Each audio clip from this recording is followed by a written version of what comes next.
Bonjour à tous. Donc, en tant que responsable du comité local d'organisation, c'est à mon tour de prendre la parole et j'avoue que je suis un peu impressionnée de m'exprimer après les allocutions de nos invités d'honneur. Je les remercie d'ailleurs d'avoir accepté notre invitation puisque d'une façon ou d'une autre, ils participent à faire de ces journées un lieu d'échange, de partage d'expériences et de rencontres professionnelles. Si je suis là ce matin, un peu stressée, je l'avoue, accrochée au pupitre, c'est parce qu'il y a 18 mois environ, donc Madame Kadar m'a contactée, donc la directrice de la FIDTN, et puis nous avons échangé sur l'association. Elle s'est déplacée, venue dans le service, je lui ai offert un petit café, et puis elle m'a demandé tout simplement si j'étais intéressée que les sessions se déroulent à Saint-Malo. Et j'ai répondu oui. Et la grande aventure a commencé. Je suis allée régulièrement à Rouen, donc au siège de la FIDTN. La première fois, j'y suis allée en voiture et je me suis perdue dans les Hauts de Rouen, pour ceux qui connaissent. La deuxième fois, je n'ai pas retrouvé ma voiture qui était complètement enneigée. Je l'ai laissée, je m'en excuse auprès de la direction de l'hôpital, une semaine sur le parking. Je suis rentrée en train. Et donc la fois suivante, je me suis dit, je vais prendre le train.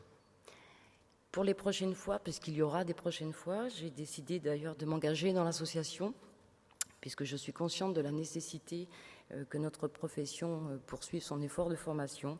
Et j'ai bien compris donc, le message passé par l'association que se former pour mieux soigner.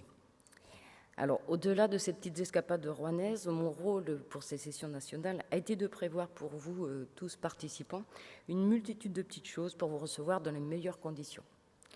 Impérativement, la demande la plus importante était d'avoir du soleil. Donc là, je crois que le pari est gagné. La deuxième chose était de vous proposer des déjeuners et des pauses de qualité. Donc ça a été un réel plaisir de rencontrer tous les traiteurs de Saint-Malo, mais je ne suis pas sûre de rentrer dans mon maillot cet été.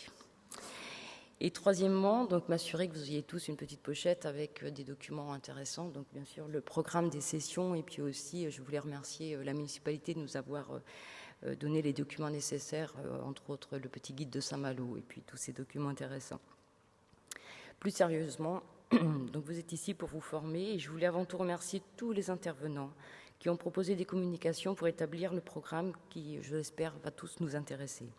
Alors je sais par expérience que les communications sont l'expression d'un travail d'équipe, qui sont le résultat d'une réflexion sur les pratiques professionnelles et qui permettent de nous interroger et d'ajuster les prises en charge des patients. Voilà tout l'intérêt des sessions nationales. Alors avant de laisser la place aux conférences, je voulais simplement vous dire que l'équipe locale, composée essentiellement donc, de personnel du centre hospitalier et de l'AUB Santé Saint-Malo, sont à votre disposition si vous avez besoin pendant les sessions et vous souhaite d'excellentes journées. Et je voulais également remercier Christelle Lavenant, donc infirmière d'hémodialyse du centre hospitalier avec qui j'ai travaillé en binôme, voilà, qui est peut-être dans la salle mais qui vous souhaite également la bienvenue. Merci.